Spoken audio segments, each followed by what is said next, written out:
What you're seeing is no ordinary storm.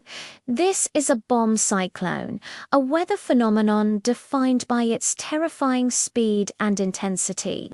The atmospheric pressure is dropping at an alarming rate, a process called bombogenesis, unleashing extreme cold and dangerous conditions across the entire region.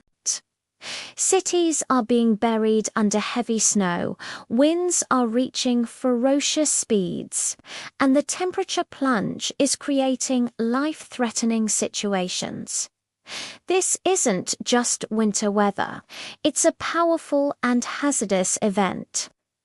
Please take all warnings seriously, stay indoors, and check on your neighbors.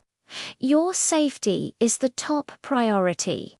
Stay informed, stay warm, and stay safe.